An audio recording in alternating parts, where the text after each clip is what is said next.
Now that we've explained the basic concepts and terminology around ecosystem functions and services, described the method that we're using to map them, and then also practiced basic performance operations within the online ecosystem mapping tool, we can undertake a bit more of a complicated investigation in this video.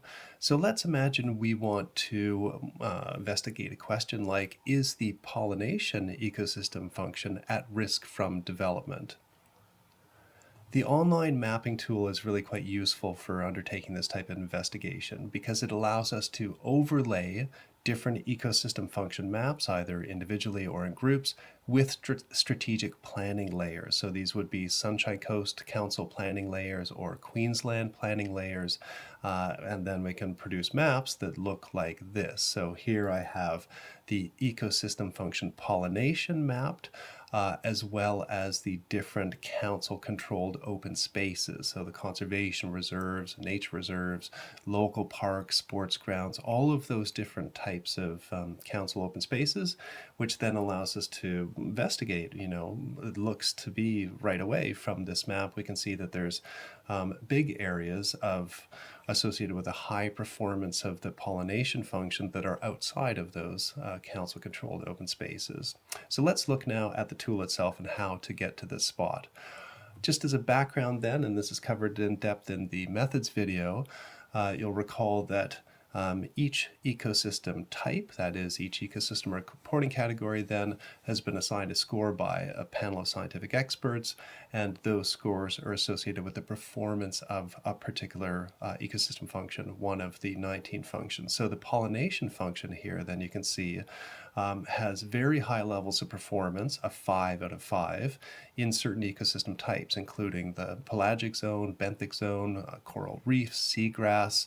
If I keep coming down here, rainforests and sclerophyll forests, shrublands and woodlands, montane, and other areas, those would be the highest ones at 5 out of 5, but other areas are slightly less. For instance, native improved grasslands at a 4, regrowth at 4, and so on. So that is what we're using then as the basis to do the ecosystem function mapping, is starting with the ecosystem reporting categories and then applying these matrix scores. So let's look at what that produces then in terms of an ecosystem function map that can help us to undertake this kind of investigation. So the first thing I want to do probably is turn on my ecosystem function pollination layer here, and I do that under the EF layers, and I can click right on there and see right away, okay, here's a view of where that ecosystem function is occurring within the Sunshine Coast region. And as I've described in other videos, then I could even turn on, for instance, the high functioning areas within this, which is just going to overlay a hash of the highest performance of that ecosystem function pollination in the region. I'm going to turn that off for a minute.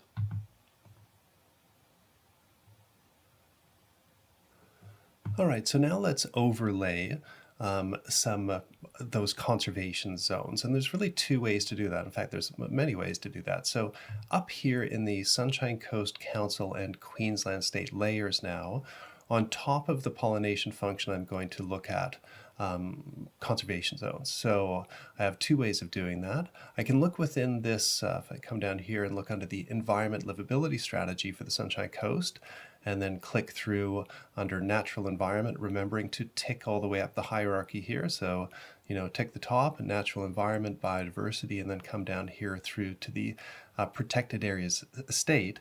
So in this case, I want to look at, for instance, I might look at state reserves, add in nature refuges and covenants, as well as all of the council reserves. So that would be conservation, nature, bushland, and so on. So this would be one way of going about it. And now I've got a whole bunch of different, aspects of the conservation estate, and they are all color-coded, and I can look at the color coding here. If I click on this little information button, it gives me the colors associated with each of them. So for instance, this, just north of Meridian Plains, south of the Mooloolah River National Park here, I have a bushland reserve. That's one way to do it, and that allows me then again to kind of do a visual comparison then between the conservation estate and the areas underneath it. I can also, because this has many different types of strategic layers, I can turn that off for a minute and go into a separate layer here. Now what I want to look at is we're going to come down here. So this is the Sunshine Coast environment, a different environment layer from the Sunshine Coast Regional Council. If I turn this on, then I can come through and look at a different set of, this instead is looking at open space that's controlled by council, and I can look at a different types of reserves here, slightly different. For instance, I can look at recreational parks now, amenity reserves, sporting grounds, and so on to see where they are in relation to pollination. Now you can notice, for instance, the national park is no longer lit up because it's a different data set and data layers that we're looking at here.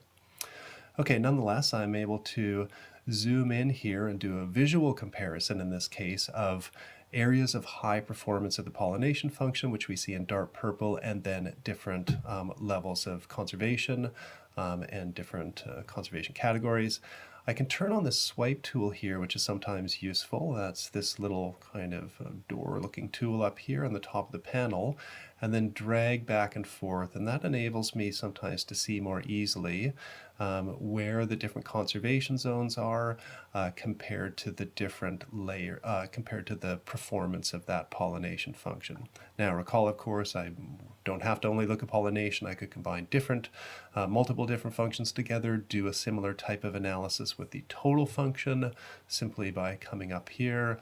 I could turn off the pollination function and instead look at, for instance, soil retention, and instantly perform a similar kind of overlay. Where's the function soil formation happening in the landscape? Or I could overlay all 19 of the functions in the total function map and compare, where are these ecosystem function hotspots and are they being protected right now?